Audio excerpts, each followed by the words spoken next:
এই জানো পাশের বাড়ির ভাবির পেটে কে জানি রং লাগাই দেছে। এত সুন্দর পেট দেখলে সবারই মন চায় রং লাগাইতে। মানুষ কতটা নোংরা, নাক মুখ থাকতে কেউ পেটে রং লাগায়? নাক মুখে রং লাগানোর জায়গা ছিল তাই পেটে লাগাইছি। এক বউ থাকা অবস্থায় দ্বিতীয় বিয়ে করার জন্য বাংলাদেশের সংবিধানে কি হইলো, থামলা কেন? পড়ো, তারপর কি লিখছে? না থাক, দরকার নাই। আমি পড়ে শোনাচ্ছি। দুই বউ মিলে নির্যাতন করবে, কারণ বাংলাদেশ সংবিধানে পুরুষ নির্যাতনের কোনো আইন নাই। হ্যালো, আমি কিডন্যাপার বলতেছি। তোর বউকে যদি জীবিত দেখতে চাস তাহলে 2 লাখ টাকা নিয়ে আই। আমার বউ কিডন্যাপ করছিস তুই? আমার বউ তোর কাছে, আমি টাকা দেবো কেন? টাকা তো দিবি তুই। এই নে তোর বউর সাথে কথা বল। বেবি, আলমারির পেছনে 2 লাখ টাকা আছে, ওখান থেকে টাকা নিয়ে আমাকে ছাড়াইয়া নাও। আমি ঠিকানা দিচ্ছি, ওইখানে টাকা নিয়ে আই। তুই কি গাঁজা খাইছিস নাকি? বাংলা বুঝিস না? টাকা দিবি তুই, তা নালে বউ রেখে দে। বুঝতে পারছি, এই শালা টাকা দিবে না। ভাবি আপনি জানতো? এই তুই ধুমকি কারে দিচ্ছিস? আমি কি বউরে ভয় পাই নাকি? এই তুমি কার সাথে রাত কাটায় আসলা? কোথায় গেছিলা? সত্যি করে বলো। তোর মার সাথে গেছিলাম, সারা রাত বসে রামায়ণ শুনছি। ও আচ্ছা, তার রামায়ণ শুনে তুমি কি শিক্ষা লাভ করলা? আরে রাখো তোমার শিক্ষা, আমি তো এখন পর্যন্ত বুঝতেই পারলাম না সীতা কার বাপ। এই, তোমারে গরুর ফার্ম দিয়া দুধ আনতে বলছি, দুধ কই? দুধ আনতেই তো গেছিলাম, দুধ তো দিল না, উল্টো মাইর দিছে। মার দিছে? দুধ আনতে গেলে মারবে কেন? কি করছো তুমি? আমি বললাম ভাই 1 লিটার দুধ দেন, সে বলে বউ বাজারে গেছে, 1 ঘন্টা পরে আসেন। আমি বললাম বউ গরুর দুধ নিতে বলছে। অরুণ ভাই, শুনলাম আপনি নাকি 2 বাচ্চাওয়ালা একটা বিধবা মহিলারে বিয়ে করছেন। ভাবি ঠিকই শুনছেন, বউ মারা যাওয়ার পর একা হয়ে গেছিলাম, তাই বিয়ে করছি। এ ঘরেও আমাদের 2টো বাচ্চা হয়েছে। বলেন কি অরুণ ভাই, আপনার তো আগেও 2টা বাচ্চা ছিল, এতগুলো বাচ্চা সামাল দেন কিভাবে? 1 মিনিট ভাবি, বউ ফোন দিছে। হ্যালো, হাই, কই তুমি? শিগগিরই বাসায় আসো। আমার বাচ্চারা আর তোমার বাচ্চারা মিলে আমাদের বাচ্চাদের মারতিছে। হ্যালো। শোনো, ডেঙ্গু তো শহরে ভয়াবহ রূপ ধারণ করছে, তুমি সাবধানে তাইকো। আমার চিন্তা তোর করতে হবে না, তুই বাপের বাড়ি আছিস, বাপের বাড়ি থাক। দিনের বেলা অবশ্যই মশারি টাঙিয়ে ঘুমাবে। সব রক্ত তো তুই খেয়ে গেছিস, ডেঙ্গু আসবে কি রক্তদান করতে? তোমার এই অবস্থা হয়েছে কি করে? কিসে কামড়াইছে তোমারে? বাগানে গিয়ে দেখি গাছে 2টা লাল আপেল ঝুলতেছে, আপেল পাড়তে গিয়ে এই অবস্থা। গাছ থেকে পড়লে এমন হওয়ার কথা না, কিসে কামড়াইছে সেটা বলো। যেই নিয়ে আপেল ধরে টান দিছি, অমনি বান্দরে কামড়ানো শুরু করে দিছে। বৃষ্টি ঝেপে ধান দেবো মেপে। ভাবি এভাবে বৃষ্টিতে ভিজেন না, বিজলি চমকাচ্ছে, আপনার হেডলাইট জ্বলতিছে। দেখেন, ফাও জ্ঞান দিতে আসবেন না, কারেন্ট লাগলে আমার গায়ে লাগবে, তাতে আপনার কি? কারেন্ট আপনার ঠিক আছে, কিন্তু লোড তো আমার খাম্বায় পড়তিছে।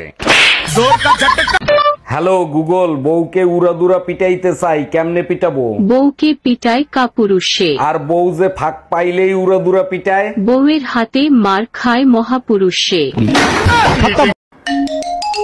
হ্যালো, আজকে ড্রাইভারকে চাকরি থেকে বিদায় করে দেবো। আরে গরিবের উপর কেন জুলুম করবা? কি করছে সে? আজকে 2বার অ্যাক্সিডেন্ট করছে, মরতে মরতে বেঁচে গেছি। আর একবার ওরে চান্স দাও, আমার বিশ্বাস ও এবার সফল হবেই। আজ তুই বাসায় আয়।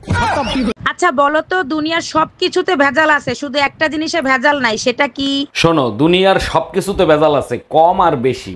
একটা জিনিসে ভেজাল নাই, সেটা হলো কারেন্ট। বিশ্বাস না হয় ধরে দেখো। জি না, ওতেও ভেজাল আছে। আমি একবার ফ্রিজে কারেন্ট লাগাই রাখছিলাম, তুমি খালি শর্ট খাইছিলে, তোমার কিছু হইছে? তারপর বলো, শবে বরাতের রাতে আল্লাহর দরবারে কি চাইলা তুমি? পৃথিবীর সকল মানুষ জানি সুখে শান্তিতে থাকে। আর আমার জন্য আল্লাহর দরবারে কি চাইলা? হে আল্লাহ, এই অশান্তির আগুন থেকে রক্ষা করো আমায়। আমি তোর অশান্তির আগুন। বাসায় কেউ আছেন? এই গরিব ভিখারিকে কিছু দান করেন। আপনি তো একজন সুস্থ মানুষ, আপনি খয়রাত করেন কেন? আর আপনাকে খয়রাত দিলে আমার কি লাভ হবে? আপনার জন্য অনেক দোয়া করব, আপনার অনেক ধন সম্পত্তি হবে, বাড়ি হবে, গাড়ি হবে। তাইলে এক কাজ করেন, এই দোয়াই আপনি আপনার নিজের জন্য করেন। এই, তোমাকে নিয়ে আজকে নাকি মসজিদে সবাই হাসাহাসি করছে। হুজুর বলছিল কে কে জান্নাতে যেতে চান হাত জাগান, আমি হাত জাগাই নাই, তাই সবাই হাসছে। আসবেই তো, গাধা নিয়ে সংসার করি, কেন হাত জাগাও নাই? তুমিই তো বলছিলে মসজিদ থেকে সোজা বাসায় আসবে, অন্য কোথাও যাবা না। এই বমি করতেছো কেন? কোনো সুসংবাদ আছে নাকি? আরে না, সকালে তুমি ঝগড়া করে গেছো না, রাগ করে বিষ কিনে এনে খাইছি, বিষে কোনো কাজই করে নাই, এখন শুধু বমি আসতিছে। তোমারে কতবার বলছি যে কোনো জিনিস কেনার আগে ভালো করে চেক করে কিনবা, এখন টাকাও গেল, কাজও হইল না। এই শোনো, আমার তালাক চাই এক্ষুনি। কোনো কাজ নিজে হাতে করবে না, সবকিছু আমাকে করতে হবে। দাঁড়াও, এনে দিচ্ছি। যাক, সান এইবার মনে হয় ছুটলো। এই নাও তালা। কি করবা তালা দিয়ে? আমার কপাল যাইতে মারো। কপালে মারলে ব্যথা পাবা না। রুম্পা, তোমার জন্য একটা গুড নিউজ আছে, তোমার আর আমার বিয়ে বাসা থেকে ঠিক করে ফেলছে। বলো কি, তাই নাকি? আচ্ছা শোনো, বিয়ের 5 বছর পর্যন্ত আমরা কোনো বাচ্চা নিব না। বিয়ের 5 বছরের ভিতর কোনো বাচ্চা নেবে না কেন? তোমার ভিতর কোনো সমস্যা আছে নাকি? আরে বোকা না, এই 5 বছর আমরা ঘুরবো ফিরবো, এনজয় করব। তোমার এই ঘোরাফেরার চক্করে এলাকার লোক যে আমারে হিজড়া বলবে, তার কি হবে? তোমার এই একই কথা বলতে বলতে মাথা নষ্ট হয়ে গেল, তুমি বাংলা বোঝো না? না বুঝি না, তোমার বাংলা তোমার বাপ মারে বুঝাইও, আমারে বুঝাইতে আইসো না। দেখো আমার বাপ মা কখনো মেয়েদের গায়ে হাত তোলা শিখায় নাই। শালি কামডা করলো কি, একবারে গুড়া দিয়ে কেটে ফেলাইছে। এইবার যদি শিক্ষা হয় তোমাদের, আর যাবা ফাউ খাইতে? ডাক্তার এখন অনেক আধুনিক হয়ে গেছে, জোড়া দিলে 3 মাসের ভিতর ঠিক হয়ে যাবে। জোড়া দিলে ঠিক হইতে পারে, কিন্তু আগের মতো আর কথা বলবে না। এই শোনো, আমার জন্মদিনে একটা ফোন কিনে দাও না, এই ফোনটা শুধু হ্যাং করে। টুম্পা তুমি এক কাজ করো, হেলমেট পরে ফোন চালাও, তাইলে আর হ্যাং করবে না। সবসময় শুধু বেজ্জতি করো, ফোন কিনে দিবা কিনা সেটা বলো। নতুন ফোন কিনেও লাভ নাই, ফোন যখনই ভাইরাস দেখবে তখনই হ্যাং করবে।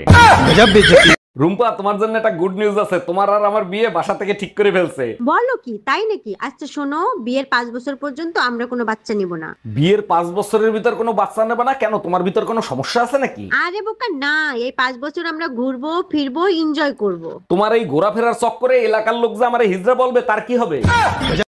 আচ্ছা ভাবি, আমি যে আপনাকে রাতে ফোন দেই, আপনার জামাই দেখে না? জামাই দেখলে ফোন চার্জে দিয়ে রাখে। বুঝলাম না, আমি ফোন দিলে ফোন চার্জে দেয় মানে কি? আমি আপনার নাম ব্যাটারি লো দিয়ে সেভ করছি। ও আচ্ছা।